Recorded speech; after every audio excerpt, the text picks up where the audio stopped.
Aprili 7 mwaka 1972, visiwa viwili vya Unguja na Pemba pamoja na Jamhuri ya Muungano wa Tanzania, huzuni kubwa ilitanda kutokana na kuuawa kwa kupigwa risasi rais wa kwanza wa Zanzibar na mwenyekiti wa Baraza la Mapinduzi hayati Sheikh Abeid Amani Karume. Mzee Karume wakati anauawa alikuwa na cheo kingine kikubwa. Ndiye aliyekuwa makamu wa rais wa Jamhuri ya Muungano wa Tanzania chini ya rais wa Tanzania hayati Mwalimu Julius Nyerere.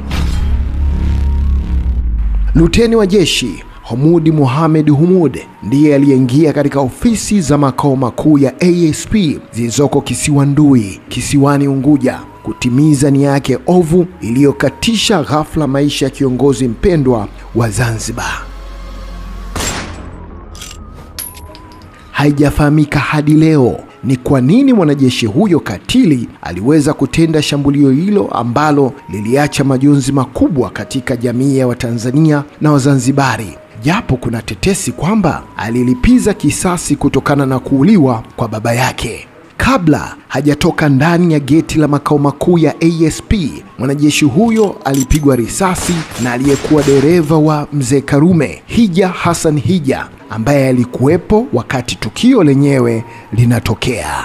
Akafungua mlango, baada ya kufungua mlango na mashine gani tayari gaga, na huku na sisi tushakava tayari mashine gani gaga. Sasa hapo tukatizama sisi to, mimi kwa bahati nzuri kuruka hizo zinagonga rasi pale, zinakuja risasi, Mungu akajalia tukaanguka upande pana mnazi ule kwa kitambi ule. Mimi na mwenzangu tukaenda tukazika vichwa vyetu. Mashine zinafanya kazi, zinalia na ndani zinalia. Sasa kule ndani baada ile mashine gani ndani kupigwa mzee, sasa jabali wa mzee Karume alisimama nafanya nini nyie? Kumbe vile anampa target zaidi. Sasa mimi nataka kujibu mashambulizi, ule mwenzangu akaniambia bado tulizana, sijibu, tutakufa bado. Nikalala nikamsikiliza ule mwenzangu, lakini akili yangu yote haipo, naona uchungu mkubwa kweli wala.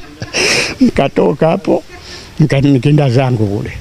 Baada ya kuwa ile gari kuondoka tu pale kuona imeondoka tu, Humudi bado yupo pale, nikamnyatia baba nenda mbio, nikampiga risasi. Akalala chini. Kwa gari ya ulinzi ile ya security ile nikaingia, nikawasha simu, nikawaarifu kwamba mpaka sasa makao makuu kumetokea kadha, mpaka sasa viongozi wote wamelala ndani, sijui kama hai au wamekufa, na mimi hali yangu hii niko njiani nakuja nafukuzia Ikulu. Muuaji huyo alifika kisiwa Ndui kwa dhamira kuu ya kukatisha maisha ya mzee Karume, jambo ambalo linatajwa kuwa limeirudisha nyuma Zanzibar katika harakati zake za maendeleo na kiuchumi kwa miaka 20. Wakati yote hayo yakiwa yanajiri, mke wa hayati Karume, Bi Fatuma Karume, anasema sekeseke hilo lilitukia wakati yeye akitoka shambani. Sasa siku ile, sasa nimerudi shamba, nikakuta watu njiani. Kwanza nikakuta na gari Volkswagen. Mpaka leo rangi yake ya maziwa. Katopita Volkswagen ndizo zamani. Hii mbona Volkswagen inakwenda huko mbio? Mbele yangu kuna kijana wa usalama. Nikamuuliza, wewe Ali, mbona tuna watu wanakwenda mbio hivi? Sasa sijui. Sisi tunaona watu wanakimbia. Mpaka tukafika saa 10 hapa pana maduka sasa hivi wanaleta pinda mgongo hapa. Watu bado hajafungula maduka pale. Watu wengi wanakwenda huko. Taharuki sasa. Kauza kuna nini? Tunafika darajani pale, mimi kuna mtu tukamta, kuna nini? Akaniambia makao makuu huko kuna risasi. Nikamwambia mtu wa usalama, nikamwambia sikiliza, hao askari ushafanya mutiny hao, wewe usende njia ya darajani, tukatisha hapa turudi. Tunarudi nyumbani tunama kuna nini nikakaa. Basi mchisha tulia. Akaja ndugu yangu mwanamume alikuwa akifanya kazi immigration. Akaja, dada kumepita bunduki huko, lakini gari ya mzee nimeiona, yeye mwenyewe haimo ndani ya gari. Nikamwambia midhali kuna bunduki huko, hawezi kumtia kwenye gari hiyo, lazima atamtia kwenye gari nyingine. Basi kuna shemeji yangu mama ndugu yangu akaja akaniambia rudi huko, lakini kuna tatizo, na mzee sijui yuko wapi. Hivyo kapiga simu watoto wake walikuwa Mbweni kwao. Pia Amani, huko nimesikia kuna hili na hili na hili. Nyie mnajua lolote, baba yenu yuko wapi? Wao hakutaka kuniambia haraka. Wakaniambia wewe tulia. Sisi tunajua baba yuko wapi. Sasa nikaambia pale nyumbani, nikaambia watu wangu ndio kwana, kaambia tukwambieni mimi.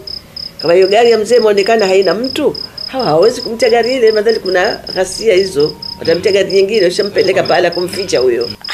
Kimya. Nikakamata simu. Kampigia simu Kisasi marehemu. Akapokea mke wake na marehemu baba Kisasi. Kisasi wewe. Na mama, shikamoo, marhaba, vipi? Nikamwambia mzee Kisasi yupo? Akaniambia akatoka. Kenda huko aliko pigwa mzee. Kenda hospitali. Mzee kapigwa. Sijui kama kafu. Nikaona kapigwa pengine kaumia. Ushalizunguka jamii tena watu usende, nikamwambia hapana. Kaingia ndani, nikamwambia nipeni buibui. Nikachukua buibui, nikavaa, nikafunga kizoro, nikesha kapea anifati.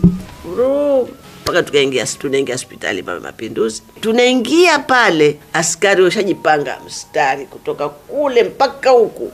Unaruhusa mtu kuingia pale ndani. Sasa mimi naingia pale na wale kijana wakanizuia. Jeshi wakazuia.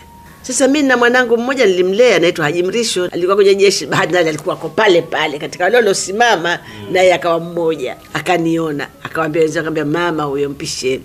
Wote wakaeka silaha chini, wakanipisha. Yuko wapi bwana? Nkambwa yuko chumba kile. Kuna mtu ananiambia chumba kile. Nikaenda. Kwenda pale nikakuta mtu kesha kufa, kalazwa kwenye stretcher pale chini pale. Mzee yuko huko ndani. Nikafungua mlango. Tena mzee ndo kesha kufa, kishafunikwa. Kamfungua bwana.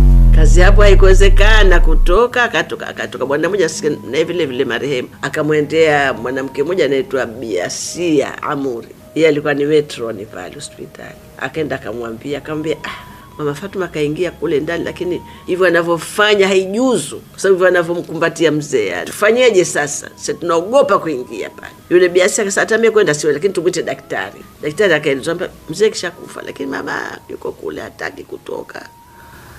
Daktari akamwambia mwacheni. Afanye anavyotaka. Msimuondoe. Ataondoka mwenyewe. Kagara sijui nilichokifanya sijui. Sasa watoto wangu huku wakachukuliwa na wao na wao wale wapitia jeshi wale. Tena nimesha kubali kutoka nje, lakini nimekaa pale shikiki. Akaja huyo Amani akaniambia sikiliza. Akaniambia unaniona mimi? Kama nakuona unanijua, kama nakujua si ndo Amani. Basi sikiliza maneno mali nitakwambia. Mtu wa busara sana yule kijana. Akaniambia huyu mzee katengenezewa mauti na yeshamfika. Hatuwezi kubadilika, nyamaza. Twenzetu. Silisahau hilo neno. Hakika kilikuwa kifo kilichokatisha ndoto nyingi za mzee Karume katika kuifanya Zanzibar kuwa na maendeleo aliyowahi kuyaona katika nchi nyingi alizowahi kufika wakati akiwa baharia. Kwa muda wa miaka 4 ya utawala wake, Zanzibar ilipanda chati na kuyavuka maendeleo ya karne 2 yaliyoletwa na utawala wa kisultani katika visiwa vya Zanzibar. Taarifa za msiba wa mzee Karume zilitingisha Afrika Mashariki nzima. Vilio vilihanikiza kwa watu wote, wake kwa waume na watoto katika maeneo ya mijini na vijijini. Kiongozi kipenzi cha watu wote ambaye anatajwa hakuwa mbaguzi, alikuwa kiungo kikuu katika jamii. Ndiye kiongozi anayetajwa kuwa kama si yeye, pengine muungano wa Tanganyika na Zanzibar usingekuwepo. Ni Rais Karume aliyemwambia Mwalimu Nyerere muungano ufanyike haraka. Tena akamuomba Nyerere awe rais wa kwanza katika serikali ya Jamhuri ya Muungano wa Tanzania. Katu haiwezekani kuzungumzia amani, umoja na mshikamano wa miaka 61 ya muungano bila kutambua mchango mkubwa uliotolewa na hayati mzee Karume, aliyekuwa kinara wa kuunda taifa jipya la Tanzania.